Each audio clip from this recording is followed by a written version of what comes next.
a grabar. Muy buenas tardes. Queremos saludar a todos los que están en directo y a los que van a estar viendo luego esta clase en diferido.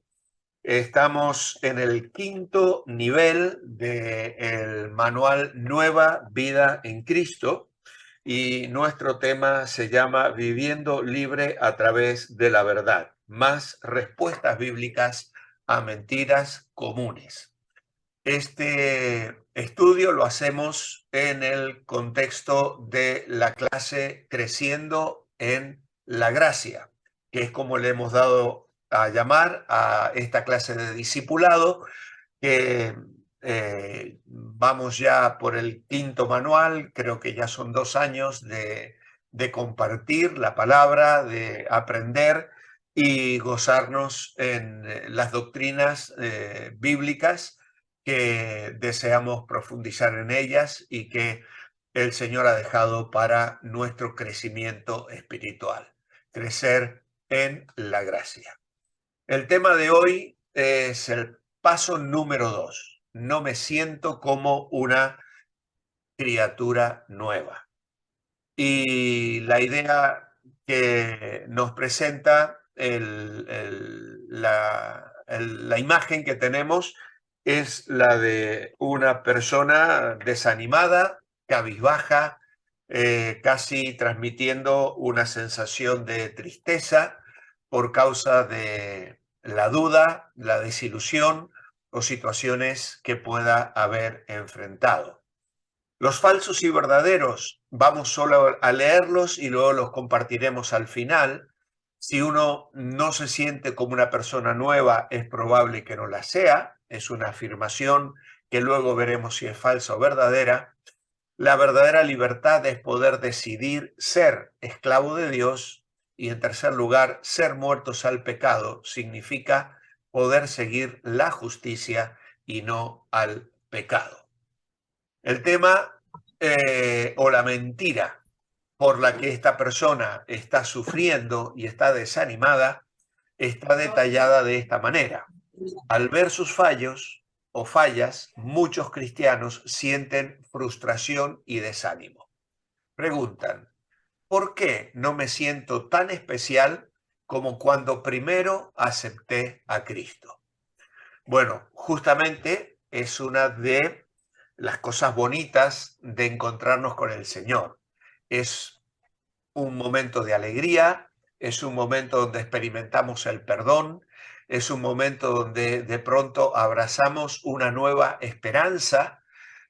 A veces es un momento de quebrantamiento y lágrimas al reconocer nuestro pecado y nuestra rebeldía contra Dios, pero también es un momento de admiración y conmoción ante la obra que Cristo realizó a nuestro favor en la cruz del Calvario.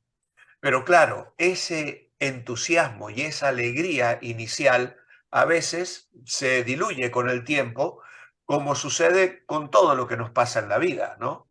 El nacimiento de un niño, por ejemplo, pues es un momento realmente feliz, pero 3, 4, 5 meses después, aunque tienes un amor y un gozo y una gratitud por tener esa criatura en los brazos, la alegría inicial ahora se ha transformado, la sensación es diferente, ya nos hemos acostumbrado, como cuando nos hacen un regalo o recibimos una buena noticia que nos maravilla, pero luego esa sorpresa inicial desaparece.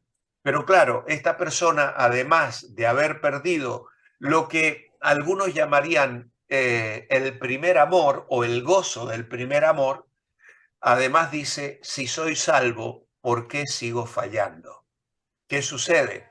Pues hay situaciones, hábitos de pecado que a lo mejor en ese proceso inicial logró manejar o controlar o creyó que habían desaparecido, pero de pronto vuelve a surgir actitudes, carácter, formas de pensar o algún hábito de pecado al que se siente atraído, y entonces viene el fracaso y viene también la desilusión.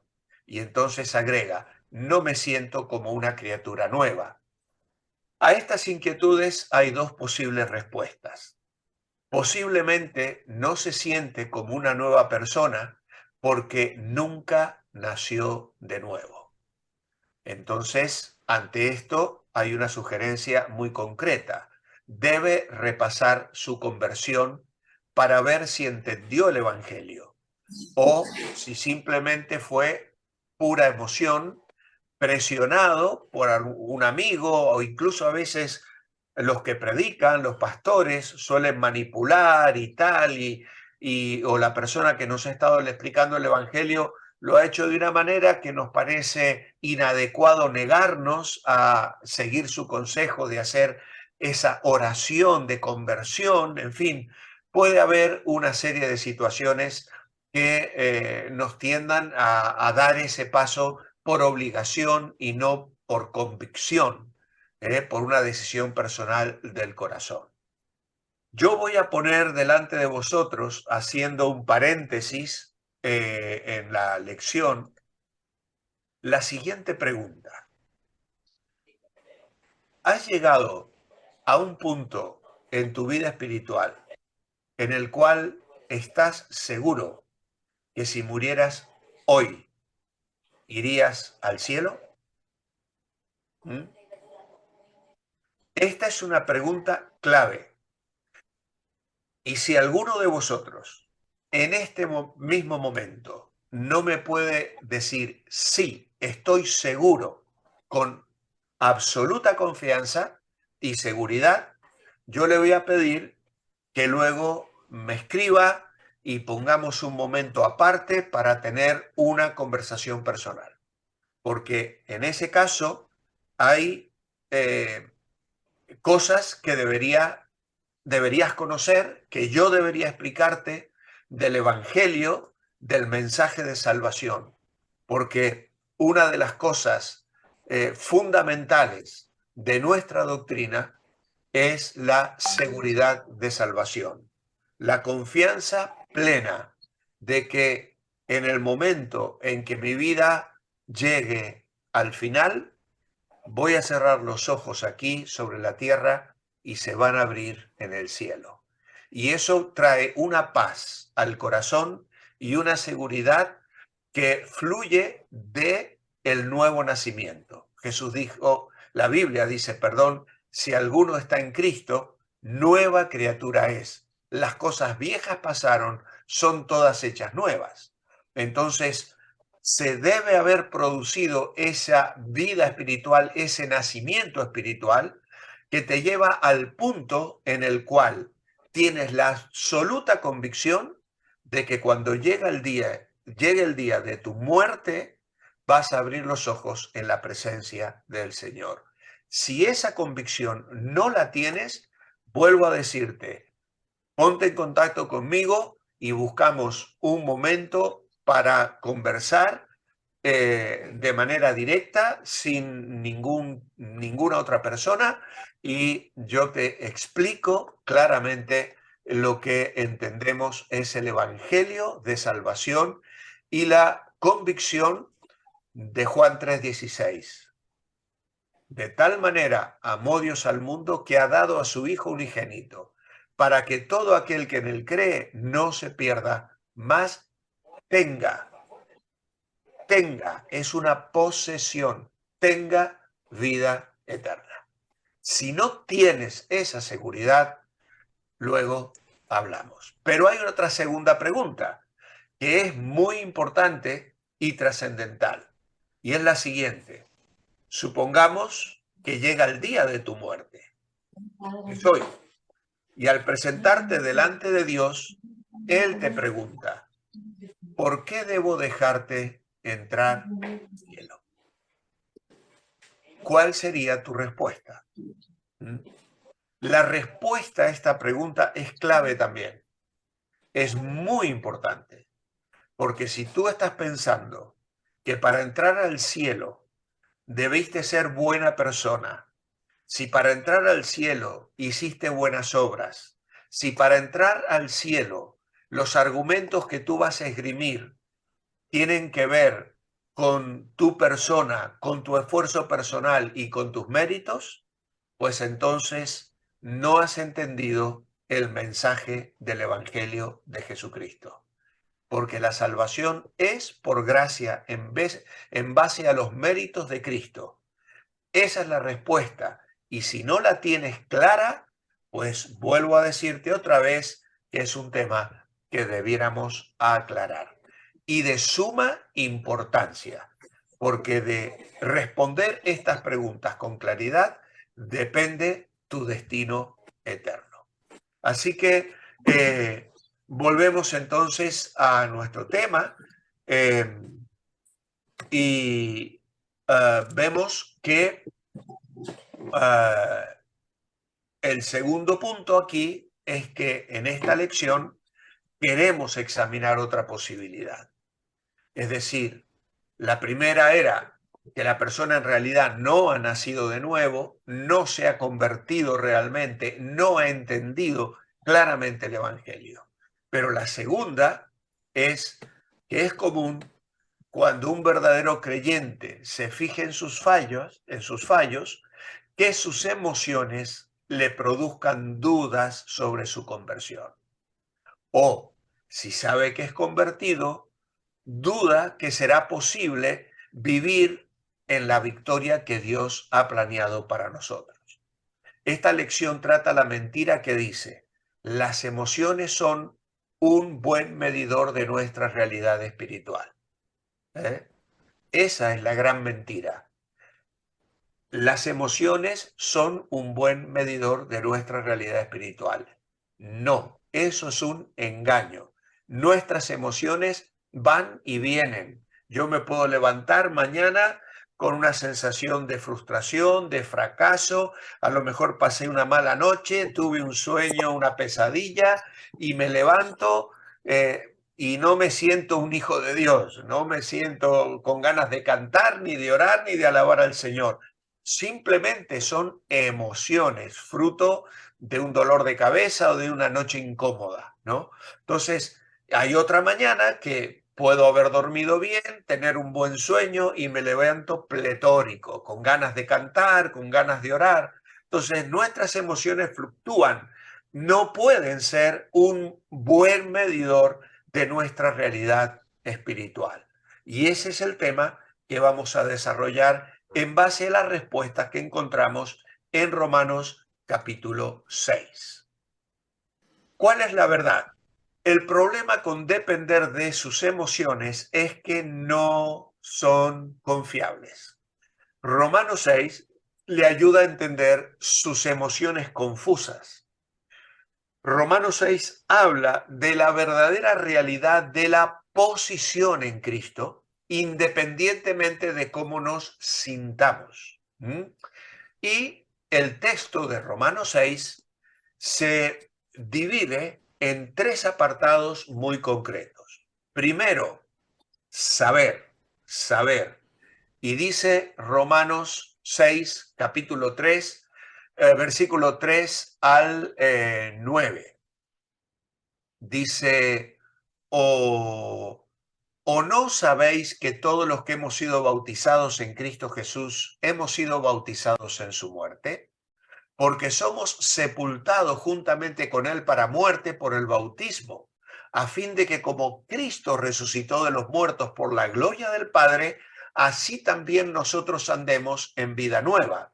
Porque si fuimos plantados juntamente con Él en la semejanza de su muerte, así también lo seremos en la de su resurrección, sabiendo esto, que nuestro viejo hombre fue crucificado juntamente con Él para que el cuerpo del pecado sea destruido a fin de que no sirvamos más al pecado, porque el que ha muerto ha sido justificado del pecado. Y si morimos con Cristo, creemos que también viviremos con Él, sabiendo que Cristo, habiendo resucitado de los muertos, ya no muere. La muerte no se enseñorea más de Él. Si luego lo vamos a notar, vamos a ver cómo se repite varias veces aquí la palabra saber. Luego, en el versículo 11, encontramos la palabra considerar. Y el versículo 11 dice, así también vosotros consideraos muertos al pecado, pero vivos para Dios en Cristo Jesús, Señor nuestro.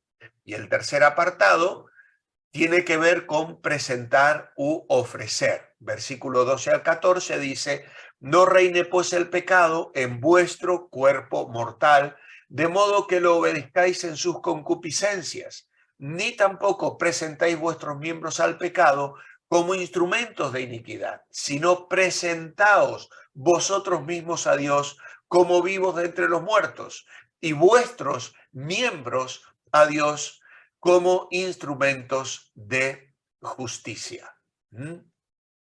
A ver qué se me ha perdido aquí. Porque el pecado no se enseñoreará de vosotros, pues no estáis bajo la ley, sino bajo la gracia. La repetición de la palabra saber en el versículo 3, en el versículo 6 y en el versículo 9 indica claramente que Pablo quería que entendiéramos una doctrina básica. La vida cristiana se basa en las verdades cristianas. El deber siempre está fundado en la doctrina, en la enseñanza. Por eso, si Satanás puede mantener a un creyente en la ignorancia, que no conozca la doctrina, que no conozca la enseñanza, que no conozca las bases de nuestra fe, puede también mantenerlo débil, impotente, frena su desarrollo espiritual. Ese creyente deja de crecer en la gracia y el conocimiento de Dios. La verdad fundamental que Pablo está enseñando aquí es que el creyente se identifica con Cristo en su muerte, en su sepultura y en su resurrección. Tal como estamos identificados con Adán en el pecado y la condenación, ahora estamos identificados con Cristo en justicia y justificación. Esto es algo maravilloso, amados hermanos. Antes nos identificamos con el viejo hombre, que en Romanos luego lo va a describir como el hombre antiguo, el Adán, aquel del cual heredamos una naturaleza orientada hacia el pecado, hacia la rebeldía. Pero al creer en Cristo y experimentar un nuevo nacimiento, ahora tenemos un segundo Adán, que es el Señor Jesucristo. Y nos podemos identificar en su justicia, en su muerte y en su resurrección. En Romanos capítulo 5 y el versículo 12, vamos a ponerlo aquí, Romanos 5:12, dice, por tanto, como el pecado entró en el mundo por un hombre, y por el pecado la muerte, así la muerte pasó a todos los hombres por cuanto todos pecaron.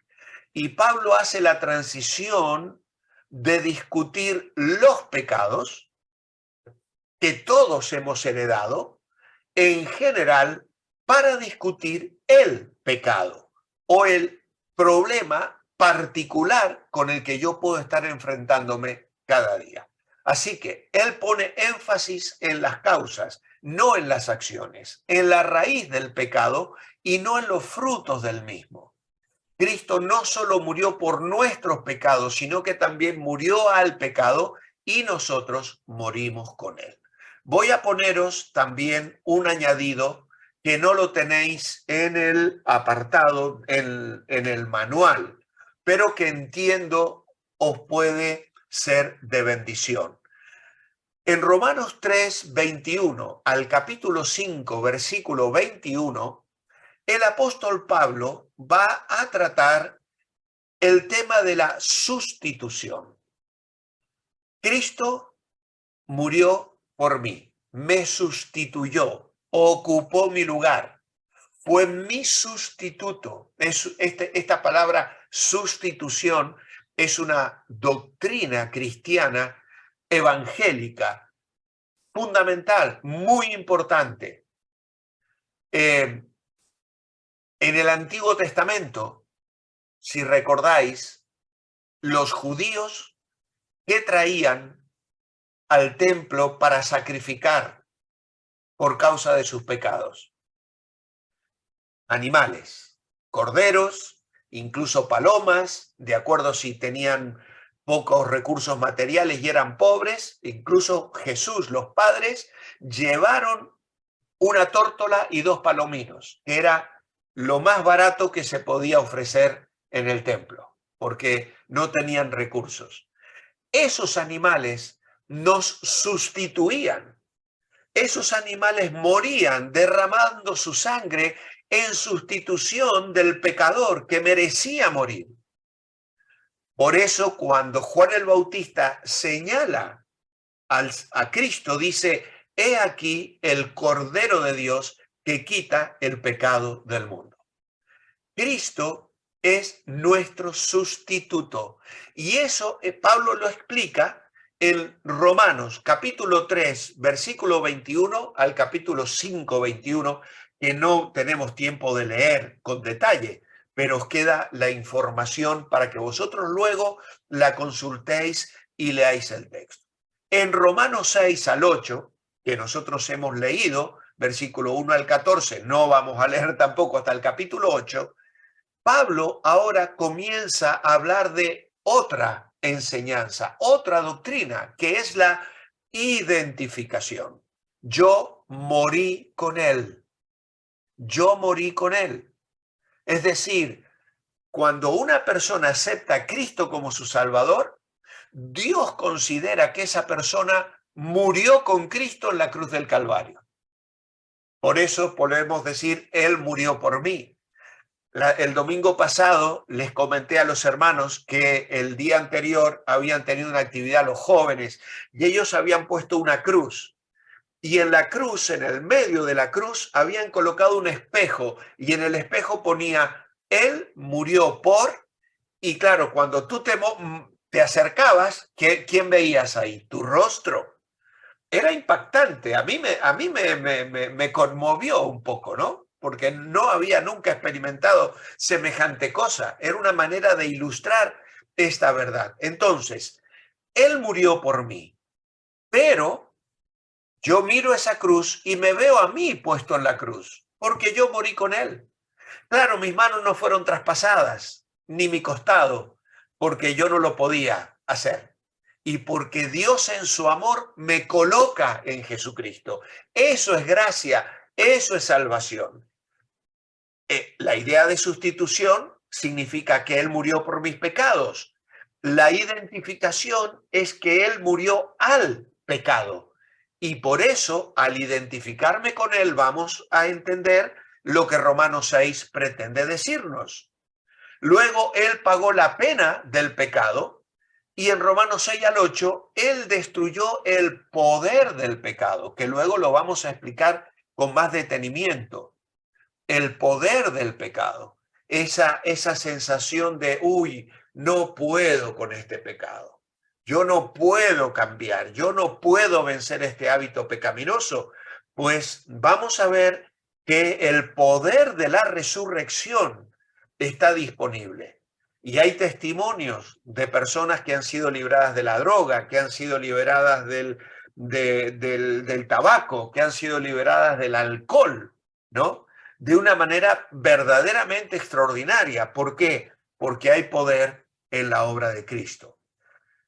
Estos capítulos primeros de Romanos que nos explican la sustitución, explican también la justificación. Es justicia atribuida, puesta a mi cuenta. Yo, delincuente, ahora soy declarado inocente, porque hubo otro que pagó mi deuda, otro que llevó la condena, otro que ya sufrió el castigo en mi lugar. Eso es justificación. Y ahora lo que Pablo está hablando en el capítulo 6 es santificación, justicia impartida, hecha parte de mi vida. Cuando el apóstol Pablo escribe a los Corintios en el capítulo 1, los saluda. Era una iglesia que tenía muchos pecados y muchas situaciones conflictivas, y Pablo les dice: a los santos en Cristo Jesús, llamados a ser santos. Así que santos es la posición, la justificación. Santificación es cuando ahora Dios espera que esa posición se haga una realidad en mi vida diaria. Y ya para acabar con este cuadro, salvado por su muerte y ahora salvado por su vida. En otras palabras, la justificación por la fe no solo es un asunto legal entre el pecador y Dios, sino que es una relación íntima y vital. De allí la importancia que yo tenga comunión con Cristo, que yo le haga parte de mi vida, que yo ore cada día, que yo lea la Biblia, que yo me mantenga en contacto con otros creyentes. Todo eso alimenta mi vida cristiana. Por eso esta justificación es una justificación que trae vida. Estoy identificado con Cristo.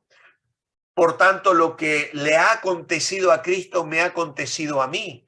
Cuando Él murió, yo morí. Cuando Él resucitó, yo resucité con Él. Y ahora estoy sentado en lugares celestiales con Él.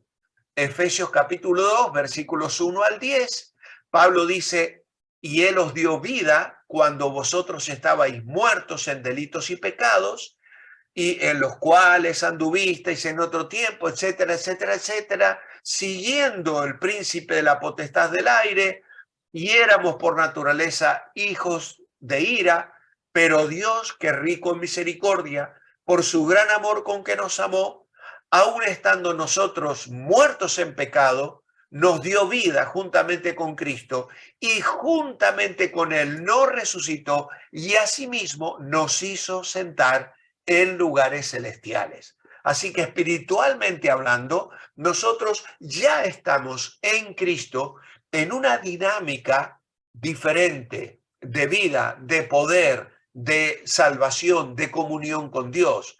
Colosenses 3 dice, ya que habéis resucitado con Cristo, buscad las cosas de arriba, donde está Cristo sentado a la diestra de Dios.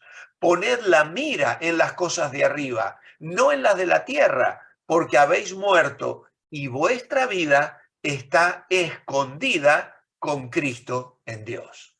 Esto es maravilloso, hermanos. Pero bueno, seguimos con la dinámica de nuestra clase. Punto 1, saber. Cuando alguien preguntó a Pablo en el verso 1 si un creyente podía seguir pecando, él dice, ¿qué pues diremos?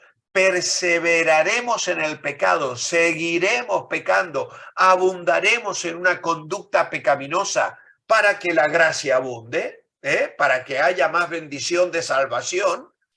Y él dice, en ninguna manera, de ninguna manera. Porque habían algunos que estaban comenzando a decir, bueno, ya que Cristo perdona todos nuestros pecados, podemos pecar. Hombre, a disfrutar de la vida y hagamos todo lo que nos venga en gana. Incluso el pecado que es muchas veces atractivo, ¿no? Sensual, avaricia, tanta cosa que el mundo ofrece para disfrutar, diríamos, ¿no? Pero Pablo dice, en ninguna manera, porque los creyentes hemos muerto al pecado. Y entonces dice, ¿cómo viviremos aún en él? Ya no vivimos en él. Y es por eso que aquí se nos señala, muertos al pecado. ¿Qué es esto? Siga leyendo Romanos 6. Y entonces nos sugiere esa lectura del versículo 2 al 10 que ya hemos hecho, donde el apóstol Pablo va a hablar acerca del bautismo. ¿Cuáles palabras o conceptos se repiten aquí? Yo he enumerado algunos, que fuimos unidos a Cristo, porque los que hemos sido bautizados en Cristo Jesús, hemos sido bautizados en su muerte.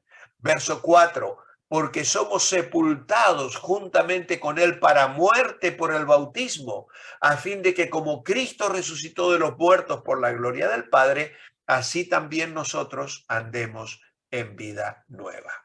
Así que fuimos unidos a Cristo, que morimos y resucitamos con Él, que es lo que acabamos de leer en el versículo 4, y por eso tenemos que andar en vida nueva, y eso es precisamente lo que he puesto aquí, que el pecado perdió su poder en nosotros los creyentes, porque el viejo hombre fue crucificado juntamente con él para que ese cuerpo de pecado sea destruido, a fin de que no sirvamos más al pecado.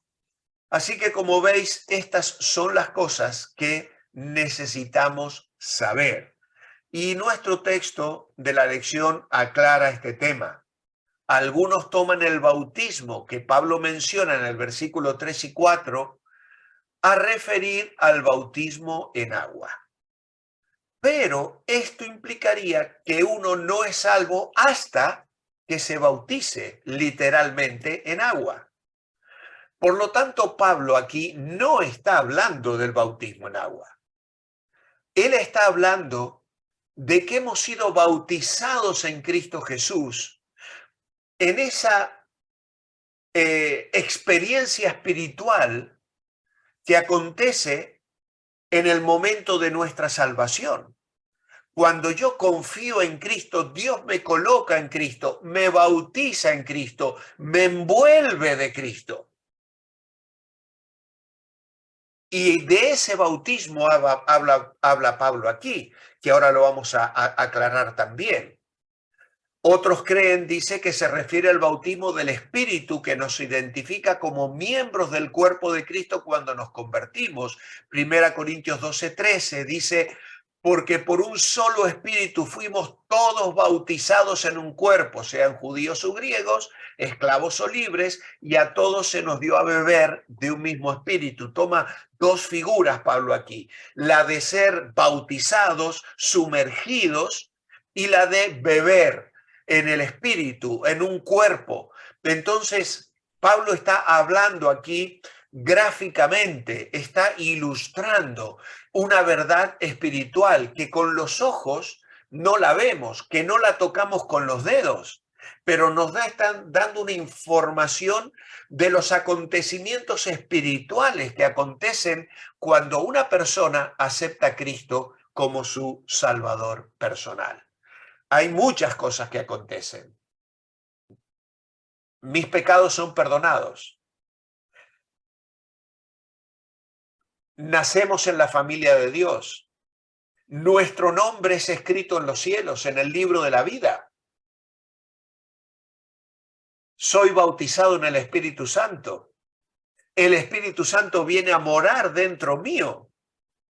Y todas estas informaciones las tenemos porque Pablo nos escribe Romanos 6, la epístola a los Efesios y la epístola a los Colosenses. Básicamente son, y también 1 Corintios, los textos bíblicos donde se nos informa realidades espirituales que no son tangibles, pero que aceptamos por fe y que nos explican nuestra identidad en Cristo. Por eso aquí dice, al creer, somos identificados con Cristo en su muerte, sepultura y resurrección a una nueva vida. El bautismo en agua simboliza esto. Jesús dijo, id por todo el mundo y predicad el evangelio, bautizándolos en el nombre del Padre, del Hijo y del Espíritu Santo. Esta es una experiencia posterior a la conversión, que es un mandamiento del Señor y que es una figura del bautismo espiritual que ya has experimentado.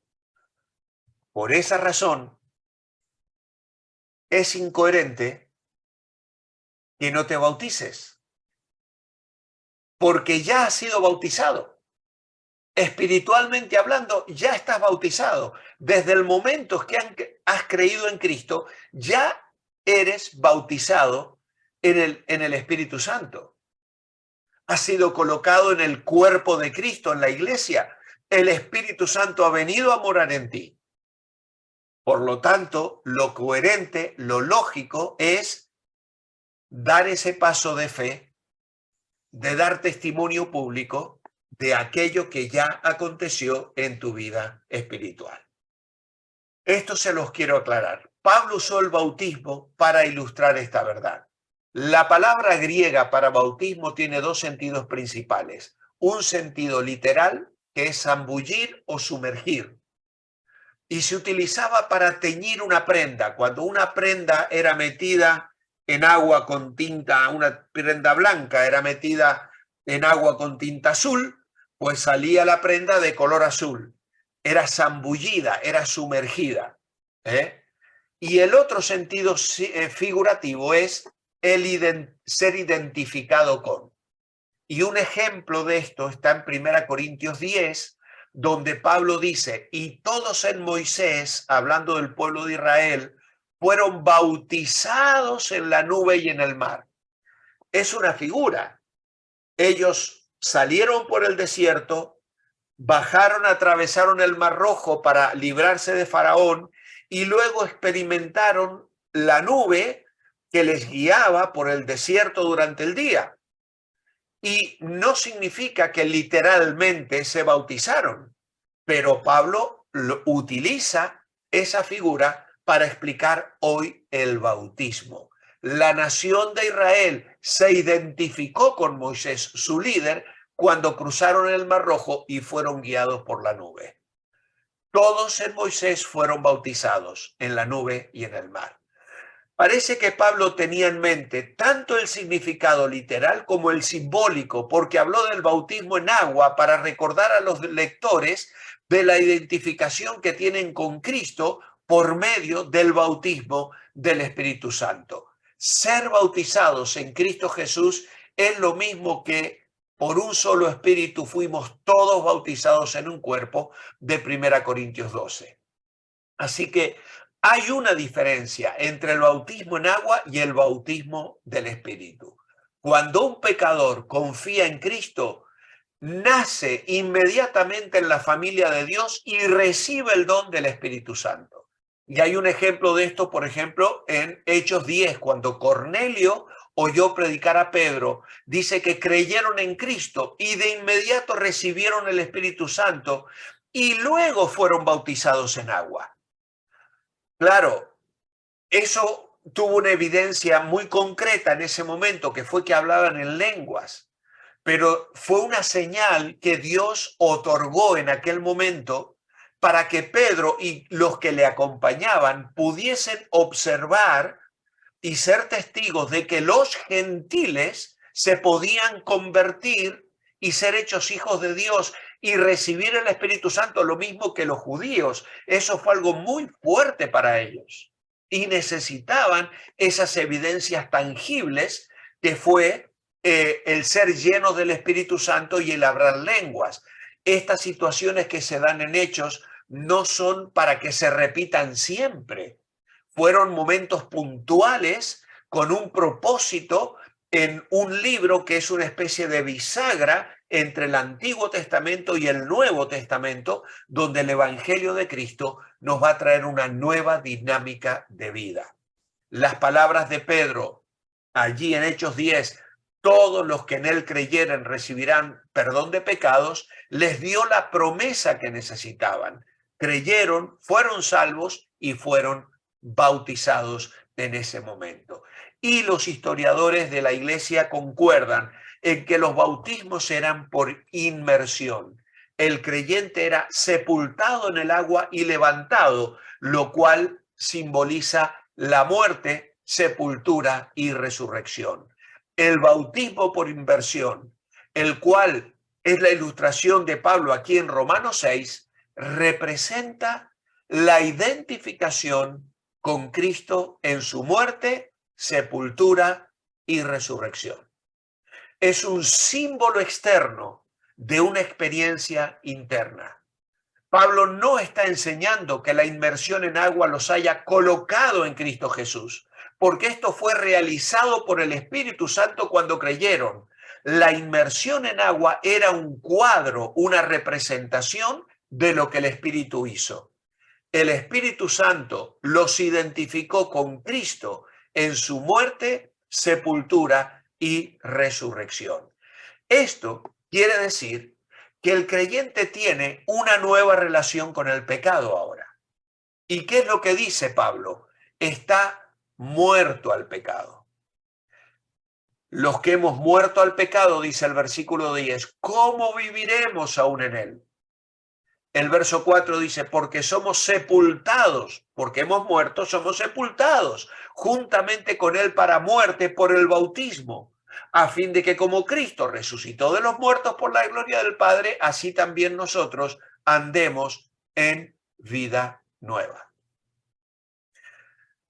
Pablo a los Gálatas, capítulo 2, versículo 20, dice, con Cristo estoy juntamente crucificado.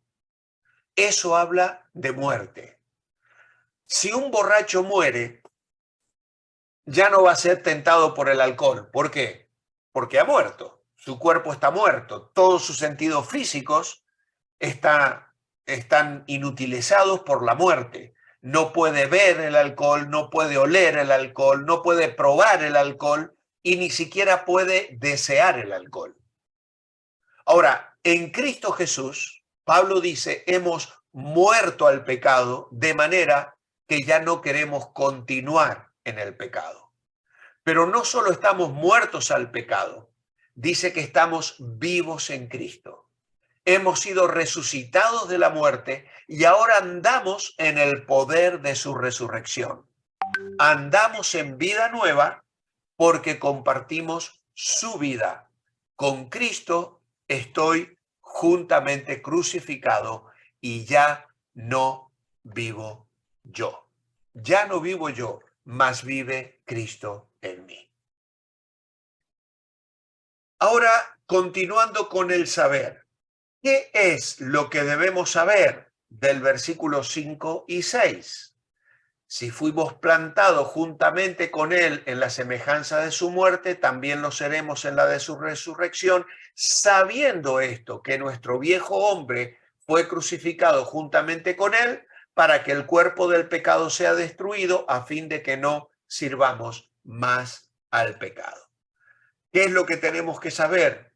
Que nuestro viejo hombre fue crucificado con Cristo y que ahora el pecado no tiene poder sobre nosotros. Ya no somos esclavos de él. Y se nos sugiere aquí, medite en el significado de la palabra sí en el versículo 5, porque sí fuimos plantados. Es importante. ¿Por qué? Pues sí, es importante, porque nuestra unión con Cristo en la muerte y en la sepultura significa que podemos andar en novedad de vida porque hemos resucitado con Él.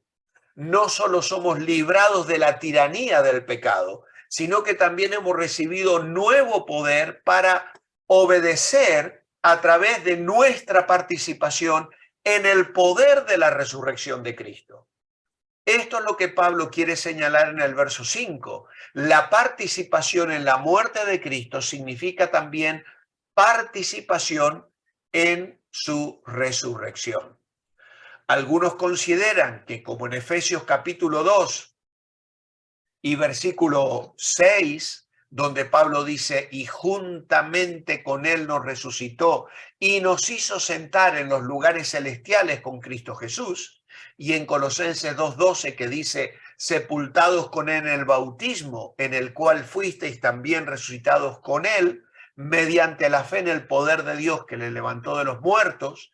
Y luego en el capítulo 3 de Colosenses, versículo 1, que dice, si pues habéis resucitado con Cristo, buscad las cosas de arriba, donde está Cristo sentado a la diestra de Dios. Algunos consideran que en estos versículos Pablo presenta nuestra resurrección con Cristo como una experiencia pasada. Pero los tiempos futuros que encontramos en el versículo 5, cuando dice, porque si fuimos plantados juntamente con él, también lo seremos en la de su resurrección. Él habla aquí en un futuro Y luego en el versículo 8 dice, y si morimos con Cristo, creemos que también viviremos con Él, indican como más probable que Pablo hable aquí de nuestra resurrección concreta con Cristo en el sentido futuro. Es decir, llegará el día, si hemos experimentado la muerte aquí física, en que vamos a resucitar.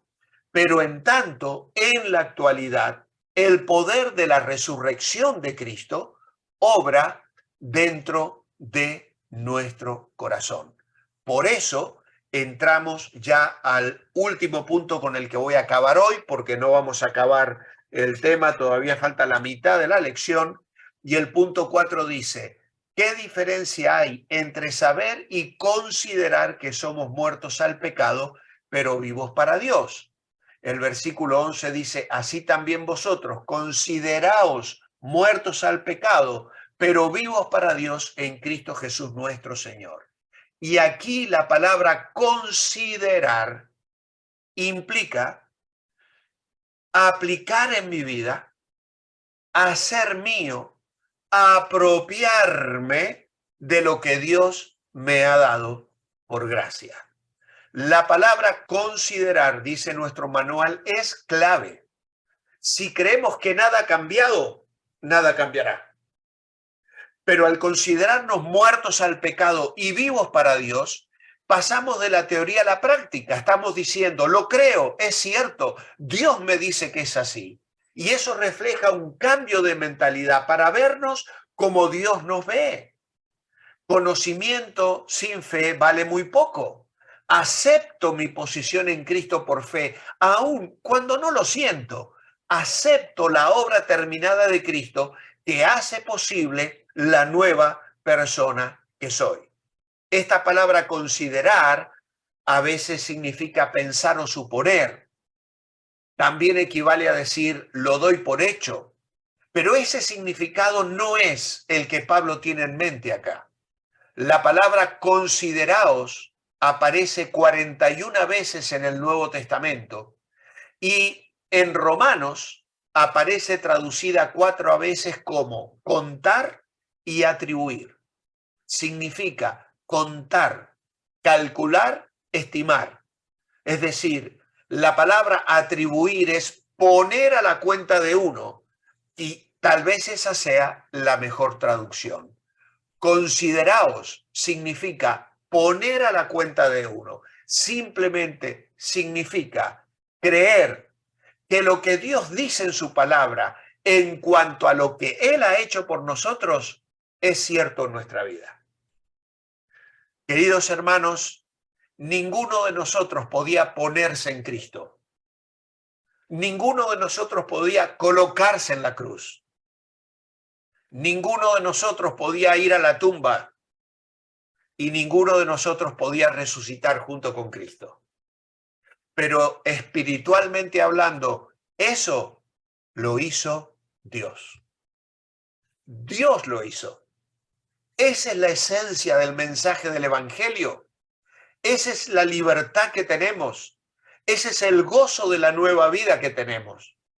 Y esto es algo que la Biblia explica y que lo aplicamos a nuestra vida por fe. Pablo no le dijo a sus lectores que sintieran que estaban muertos al pecado, ni tampoco que lo entendieran completamente, sino que actuaran a base de la palabra de Dios y lo reclamaran para sí mismos. Considerarse es un asunto de fe que concluye con acción. Es como endosar un cheque, un talón. Si realmente creemos que el dinero está en la cuenta de cheques, lo firmaremos y lo cobraremos. Considerarse no es reclamar una promesa, sino actuar basándose en un hecho. Dios no nos manda que lleguemos a estar muertos al pecado. Nos dice que ya estamos muertos al pecado y vivos para Dios. Y nos manda a actuar basándonos en esto. Y aunque no lo hagamos, aún es cierto. Así que la primera cosa que Pablo enseñó, saber, está centrada en la mente. Y luego esta segunda cosa, esta segunda enseñanza, considerar, se enfoca en el corazón. Luego, la tercera enseñanza, que la vamos a mirar la semana próxima, se relaciona con la voluntad. Así que tenemos un alto también al comienzo dentro de este punto. Alto. Cuando uno dice, no me siento como una persona nueva, pregúntese, ¿qué es más confiable? ¿Lo que usted siente o lo que Dios dice? ¿En verdad se considera muerto al pecado y vivo para Dios? ¿Cómo afectaría su vida si dice en la mañana, a mediodía y en la tarde, me considero muerto al pecado y vivo para Dios, aún en los momentos cuando no lo siento? ¿Mm? Es cierto, hermanos, que la tentación va a estar allí. Yo quisiera que mi cuerpo reaccionara al pecado como si ya estuviera muerto, pero mi cuerpo, mi vieja naturaleza no está muerta, está viva. Y los canales por los cuales Satanás nos tienta, que son los deseos de la carne, los deseos de los ojos y la vanagloria de la vida, siguen siendo canales por los cuales Satanás viene a tu vida y a la mía para que no nos sintamos muertos al pecado y nos diga, estás vivo al pecado, el pecado todavía te tienta. Y eso es verdad, porque no he muerto. Pero espiritualmente hablando, yo puedo agarrar por las solapas a Satanás y decirle, Cristo bastó. Cristo murió por mí en la cruz del Calvario y ya no tengo que obedecerte. Ya no tengo que responder a la tentación cayendo en el pecado, porque hay uno que murió por mí, que fue sepultado por mí y que resucitó. Y el poder que le resucitó a él me capacita a mí para enfrentar el pecado y decirle, no, no, no tienes nada que hacer en mi vida.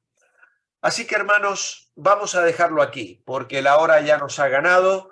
La lección es interesantísima. Yo espero que la hayáis disfrutado vosotros tanto como yo al prepararla y al compartirla. Sé que es profunda, sé que son cuestiones que a veces no parecen tan fáciles de comprender, pero son cuestiones esenciales de la vida cristiana. Son esa información que el apóstol Pablo recibió cuando fue llevado a ese tercer cielo para recibir una información que luego él comunicaría a través de estas cartas a las iglesias, donde estas verdades espirituales nos son presentadas para que nosotros las creamos. Por eso, la vida cristiana es una vida de fe. Sin fe es imposible agradar a Dios. Es necesario que el que se acerca a Él crea que le hay y que es galardonador de los que lo buscan. Y amados hermanos, el tomar este tesoro, este regalo de gracia que el Señor nos da, es una cuestión de respuesta personal que la vamos a mirar la semana que viene a partir del punto 5, donde el apóstol va a hablar de presentarse u ofrecerse. La respuesta que ahora individualmente cada uno de nosotros puede dar y que hace la diferencia entre nosotros. A veces miramos creyentes con vidas de victoria y de santidad y de gozo y pletóricos en su comunión con Dios. Y a veces vemos otros creyentes que se arrastran, que están siempre frustrados, vencidos y que no parecen avanzar en la vida cristiana.